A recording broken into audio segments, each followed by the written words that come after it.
लेकिन पहली तस्वीर नजर जहां पर आपकी होनी चाहिए, रक्षा मंत्री राजनाथ सिंह अगवानी करने के लिए तैयार हैं और जिस पर सबकी निगाह टिकी रहती है वो दृश्य आपके सामने होने वाला है। और फिर हम सब देखेंगे वो समर स्मारक जो हमारे योद्धाओं की याद में। और ये देखिए, ये पहली तस्वीर और प्रधानमंत्री का कहिए कि फर्स्ट लुक, वो साफा। और ये राम, सबसे पहले देखिए सेना के जो जवान इंतजार कर रहे हैं और यहाँ पर तीनों सेना प्रमुख यहाँ पर मौजूद हैं, उनसे सत्कार किया, सम्मान और आगे की तरफ बढ़ते हुए। लेकिन आज प्रधानमंत्री नरेंद्र मोदी नारंगी कलर का साफा पहने हुए हैं और इसमें आप देखेंगे तो राजस्थान का ये थोड़ा हमें दिखता है, इसमें झलक दिखती है। लेकिन आज यही एक सबसे बड़ी बात है कि सांस्कृतिक विरासत को कैसे आगे ले जा रहे हैं। और ये राम बड़ी महत्वपूर्ण तस्वीर है जब आज कर्तव्य पथ पर हैं। और सुनवाइए वहां एम्बियंस। उन वीर शहीदों को Prime Minister Narendra Modi having arrived here at the National War Memorial. Now moving towards और ये तस्वीर इस वक्त मैं आपको दिखाना चाहता हूं क्योंकि गणतंत्र दिवस का समारोह है, लेकिन इसका शुभारंभ जहां से हम करते हैं वो एक कृतज्ञ राष्ट्र की निशानी है। हम एक कृतज्ञ राष्ट्र हैं जो देश सेवा में प्राणोत्सर्ग करने वाले, अपना जीवन न्यौछावर करने वाले उन बलिदानी वीरों को अपनी भावभीनी श्रद्धांजलि अर्पित करते हैं। और इसी श्रद्धांजलि के लिए इस वक्त अग्रसर हैं, आगे बढ़ते हुए हैं देश के रक्षा मंत्री राजनाथ सिंह और देश के प्रधानमंत्री नरेंद्र मोदी राष्ट्रीय वॉर मेमोरियल पर, राष्ट्रीय समर स्मारक पर पहुंच रहे हैं, जहां पर 6 बिगुल वादकों का दस्ता है और 21 ट्राई सर्विस गार्ड इस वक्त मौजूद है। अंतः सेना गार्ड इस वक्त वहां पर मौजूद हैं जो सबसे पहले वहां पर सलामी शस्त्र यानी कि गार्ड ऑफ ऑनर के लिए तैयार है। सलामी मंच की ओर Squadron leader Hemant Singh Kanyal, leading the 21-member inter-services guard positioned here, will give the commands first for Salami Shastra, followed by Shok Shastra.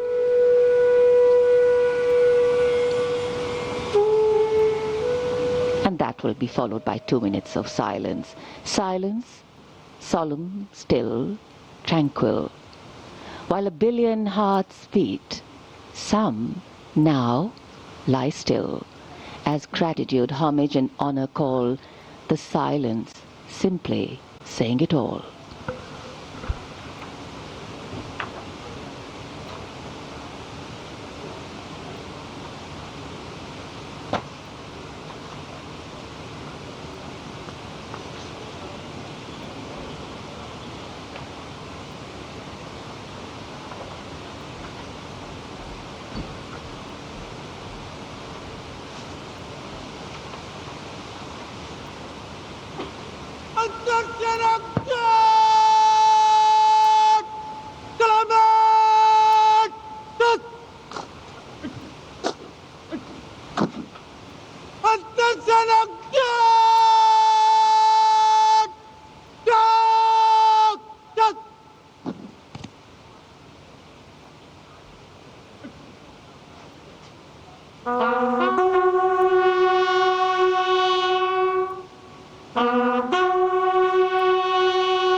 सलामी शस्त्र मौन धारण किया गया है और 2 मिनट के मौन के बाद एक बार फिर से जब राउस की ध्वनि होगी और उसके साथ इस संवेदनात्मक सेरेमनी का समापन होगा। 2 मिनट के मौन के बाद राउस की ध्वनि के साथ ये मौन टूटेगा और फिर एक बार दोबारा सलामी शस्त्र होगा। कमांड होगी अंतरसेना गार्ड, सलामी शस्त्र, इससे पहले सलामी शस्त्र, उसके बाद शोक शस्त्र और लास्ट पोस्ट जो इस वक्त हुआ है। महत्वपूर्ण यह है कि इस स्क्वाड्रन को लीड कर रहे हैं, स्क्वाड्रन लीडर हेमंत सिंह कन्याल। 6 बिगुल वादक, 21 अंतः सेवा गार्ड इस वक्त मौजूद हैं और एक बार फिर राउस की ध्वनि के साथ अब सलामी शस्त्र की तरफ यह परंपरा आगे बढ़ रही है। ये जो संवेदनात्मक सेरेमनी है वो समाप्त होने की ओर है। और गार्ड ऑफ ऑनर भारतीय वायुसेना द्वारा प्रस्तुत किया गया है सलोनी, और प्रधानमंत्री नरेंद्र मोदी स्क्वाड्रन लीडर हेमंत सिंह कन्याल के नेतृत्व में आगे बढ़े और सलामी शस्त्र और शोक शस्त्र संपन्न हुए। शस्त्र में आप जो हथियार का है वो पोजीशन देखिए, उल्टा शस्त्र को किया जाता है, उल्टा शस्त्र, तब शोक शस्त्र होता है। एंड बैक टू सलामी शस्त्र, फिर वेपन जो है उसको ऊपर कर दिया जाता है, उसका गन पॉइंट ऊपर हो जाता है। तो ये इंपॉर्टेंट चीज़ है। आपने बहुत इंपॉर्टेंट चीज़ बताई, कैसे शोक शस्त्र और सलामी शस्त्र में हम फ़र्क करें। और देखिए 2 मिनट का मौन रखा गया है, लास्ट पोस्ट की गूंज अभी सुनाई देगी और फिर राउस। और ये पल हर देशवासी को, हर नागरिक को ये याद दिलाता है कि ये जो हमें आज़ादी और संविधान की ताकत मिली है यूं ही नहीं मिली है, बहुत सारे लोगों का बलिदान, बहुत सारे सैनिकों का बलिदान लगा है इसमें, उनकी खून पसीने से ये आज़ादी और संविधान मिला।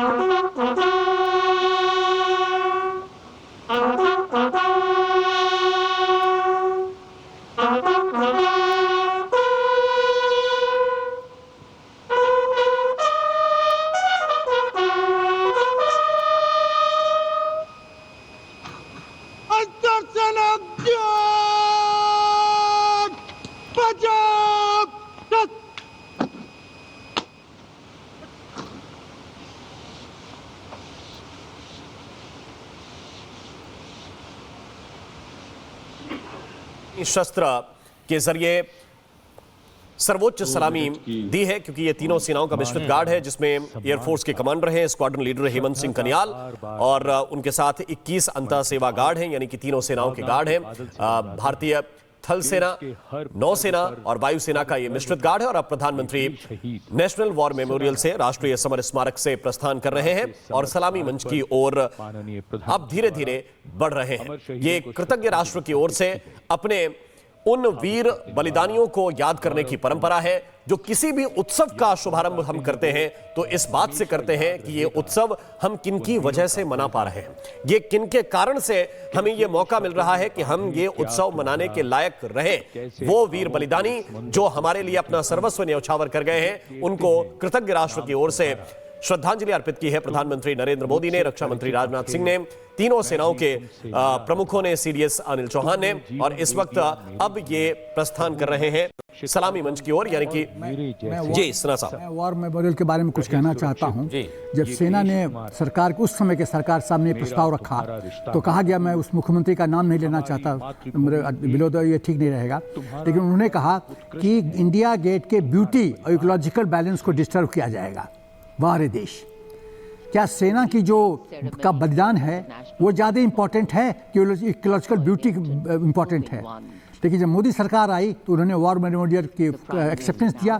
और आज मैं गर्व के साथ कहना चाहता हूं कि जो सम्मान हमारी वीरंगत आत्माओं को मिल रहा है वो गर्व का विषय है और देश को इसके लिए प्राइड लेना चाहिए। आज 2 सम्मान हैं जिनका जिक्र किया जाना चाहिए। प्रधानमंत्री नरेंद्र मोदी, रक्षा मंत्री राजनाथ सिंह आगे की तरफ बढ़ते हुए। गणतंत्र दिवस समारोह अब यहां से शुरू होगा, थोड़ी देर में राष्ट्रपति द्रौपदी मुर्मू आएंगी। लेकिन जो सम्मान की हम बात कर रहे हैं वही सम्मान है जो विजिटर्स बुक में अभी मृदुल कुछ उल्लेखित करेंगे आज का दिन, क्योंकि अपने आप में बहुत सारी चीजें समेटे हुए, तो वो जो भावनाएं हैं वो कलम के जरिए यहाँ उकेरी जाएंगी। प्रधानमंत्री यहाँ पर लिखेंगे आज गणतंत्र का पर्व, जब वो सम्मानजनक दिन है, जब हम ये अचीव कर पाए, यहाँ तक आ पाए। और जब हम कहते हैं कि हम विकसित भारत के तौर पर 47 में खुद को देखते हैं, तो एक एक छोटा कदम जो हमने पिछले 76 सालों में चला है, और संविधान उसमें सबसे मजबूत कदम था जो भारत ने चुना और उसे लागू किया।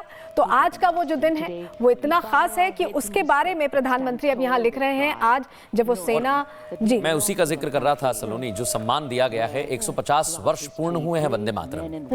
वंदे मातरम, हम अपनी मातृभूमि को नमन करते हैं और सिर्फ नमन नहीं करते, उसको मां की तरह पूजा जाता है। ये हर भारतवासी, हर सैनिक करता है और हमने ये देखा है, फिल्मों में जरूर देखा होगा, लेकिन जब आप सरहद पर जाएंगे, जब आपने रिपोर्टिंग करते हुए उस तस्वीर को देखा है, तो ये बड़ी खास तस्वीर हो जाती है। इसलिए कहा गया है 150 वर्ष पूर्ण हुए हैं, 150 वर्ष पूर्ण हुए हैं वंदे मातरम के। और अब प्रधानमंत्री नरेंद्र मोदी आगे बढ़ते हुए, राम, अब जिसका आप जिक्र कर रहे थे कि जो सुंदर दृश्य है, क्योंकि अब राष्ट्रपति के अंगरक्षक किसी भी क्षण वहां पर पहुंचेंगे, प्रधानमंत्री उनकी अगवानी करेंगे, रक्षा मंत्री राजनाथ सिंह मौजूद हैं और उसके बाद गणतंत्र दिवस का समारोह आगे बढ़ेगा। बिल्कुल, ये बहुत महत्वपूर्ण है मृदुल, क्योंकि चाहे कर्तव्य पथ हो या राष्ट्रपति भवन हो, मेरी जानकारी के मुताबिक तकरीबन 31 से 32 कैमरे अकेले कर्तव्य पथ को कवर कर रहे हैं। 3 से 4 कैमरे इंडिया गेट के ऊपर हैं जो एरियल शॉट दे सके।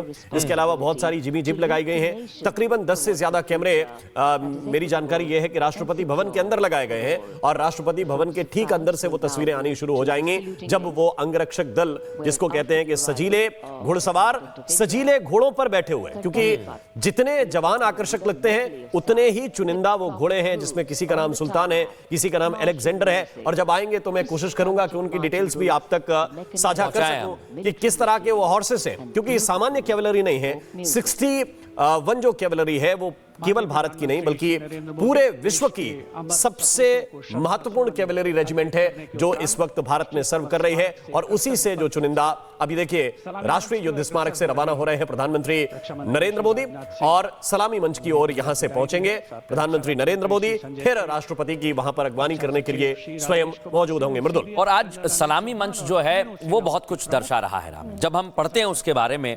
सारनाथ स्थित अशोक के प्रसिद्ध सिंह शीर्ष स्तूप, वो आकृति जो है, वो अनुकृति जो है, वो भारत में अगर आप हर एक जनता के मन को देखेंगे तो उसमें बहुत कुछ भाव आते हैं, क्योंकि सारनाथ हमारी संस्कृति है। और जब हम संस्कृति की बात करते हैं, जब हम उस तस्वीर को देखते हैं तो हमें लगता है नहीं, हमने 77 वर्ष बिताए हैं गणतंत्र के, और ये तस्वीर और आगे जाएगी। सुभाष चंद्र बोस की तस्वीर, ये पहले यहां पर ये मूर्ति नहीं हुआ करती थी, नेताजी की ये प्रतिमा यहां नहीं हुआ करती थी।